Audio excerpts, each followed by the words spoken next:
Bonjour monsieur. Bonjour, vous allez bien? Oui, ça va. Présentez-vous s'il vous plaît.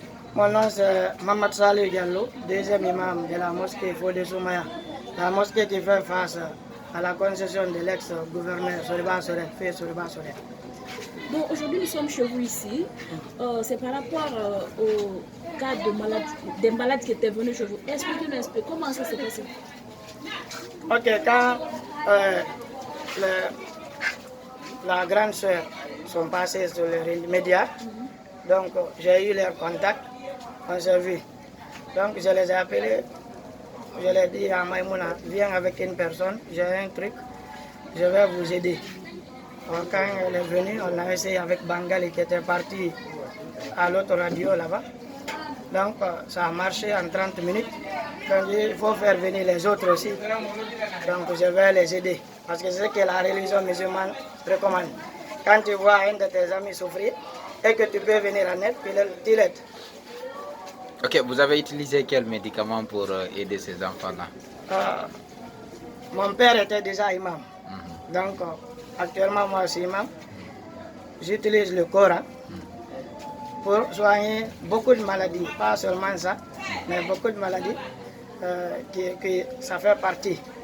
Donc cette maladie-là, si on utilise un verset coranique et que la personne prend, en 30 minutes, Inch'Allah, Allah guérit la personne. Parce que nous, on donne le produit.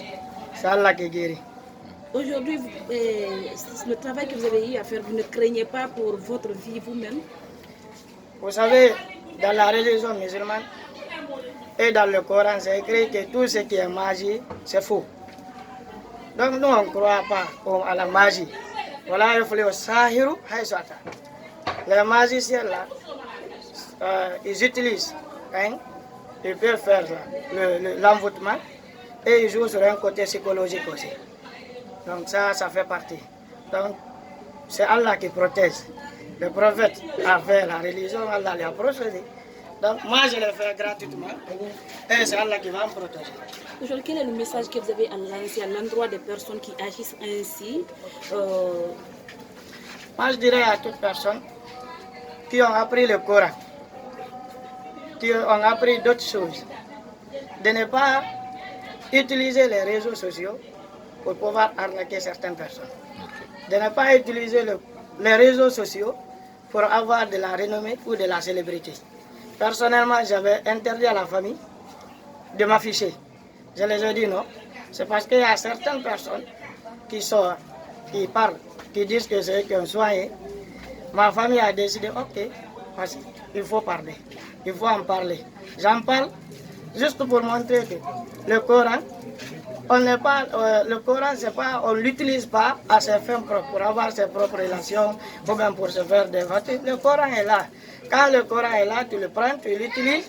Tu sais que ce n'est pas toi qui guéris, c'est Allah qui guérit. C'est des versets que tu prends, tu donnes aux gens.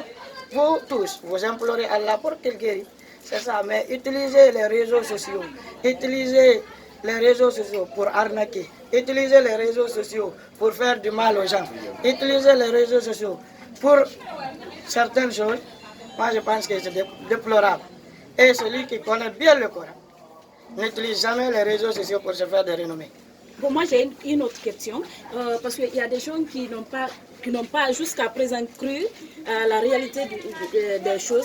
Vous avez réellement constaté les faits. Est-ce que vous pouvez témoigner devant les gens que les enfants étaient vraiment malades? Les enfants ressentaient de la faiblesse, due à l'envoûtement. La faiblesse sexuelle due à l'envoûtement. Ils pouvaient uriner, mais ils ne pouvaient pas travailler. Donc, après avoir pris le produit, en 30 minutes, ils ont pu travailler. Donc, certains même ont utilisé autre chose. Ça a passé et ça a commencé depuis lors. Je pense qu'ils se sentent bien. Aujourd'hui, quel est le message que vous lancez à l'endroit de la jeunesse? Parce que beaucoup de nous aujourd'hui ne disent pas trop ce qu'est la religion, c'est la danse, les trucs. Qu'est-ce que vous savez, moi, je vois, c'est pourquoi j'ai intervenu. Je ne vois pas du mal à ce que quelqu'un dit à un magicien, c'est faux. Dans le Coran, quoi. Dans le Coran, on dit que ce n'est pas vrai. Hein? Donc, si quelqu'un te dit le verset coranique que ce n'est pas vrai, C'est un verset coranique. Si tu sais que c'est vrai ce que tu as, tu quittes, tu pars, tu utilises chez toi. On a eu des parents ici qui ont été célèbres. Il n'y avait pas de réseaux sociaux.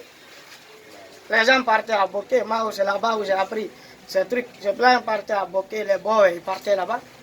Les pères partaient à Fouta, chez nous, pour voir certains grands érudits. Il y a nos walis qui sont là, ils ne sont pas passés par les réseaux sociaux. Hein? Donc, il y a tout ça. Moi, je dirais à la jeunesse guinéenne, même si tu ne crois pas à quelque chose, quand l'intéressé est là, toi, tu ne crois pas, tu quittes. Je ne suis pas obligé de suivre un événement qui ne me concerne pas. Donc, je demanderai à toute la jeunesse guinéenne d'apprendre le Coran. Vous savez aussi, parmi eux, s'il y avait, je vous dis un truc, s'il y avait parmi eux certaines personnes qui avaient fait l'ablution, même si quelqu'un jette le sort, ça ne va pas l'attraper. L'ablution, c'est une protection. Et je recommande à tout un chacun de rester tout le temps en ablution. Une dernière question, vous avez soigné combien d'enfants en tout? Un début, il y avait 9, il y a 3, donc ça fait 12 ans. Mais il y a d'autres mariés qui m'ont appelé, qui sont venus même récupérer. Ils ne veulent pas qu'on les affiche. Et même les enfants ne savent pas qui parmi eux. Parce que notre travail, c'est un travail de discrétion. Ce n'est pas un travail de se faire voir. Merci. Donc, nos parents, ma grande soeur qui est là, et ma maman, ils craignaient que je m'affiche. Je vais faire passer. Ils craignent que je m'affiche pour ne pas que les gens me fassent du mal. Je les ai dit, c'est Allah qui protège. C'est pas moi, je le fais. C'est pas le travail de quelqu'un que j'ai gâté. C'est des enfants qui sont malades, qui sont venus vers moi, que j'ai soigné. Donc tout ce qui est envoûtement, maladie de djinn, parce que moi je ne dirais pas que je soigne tout ce qui est maladie, mais envoûtement et maladie de djinn, et côté sportif aussi, parce que j'ai assez de joueurs qui viennent chez moi, des joueurs guinéens qui ont plus de renommée. Allah m'a donné ces versets pour l'instant. Mais ce n'est pas moi qui exauce, ce n'est pas moi qui soigne. C'est Allah qui guérit. Moi, je ne fais que soigner, donner le produit, c'est Allah qui guérit. Ce n'est pas moi. Merci beaucoup, Imam. Merci.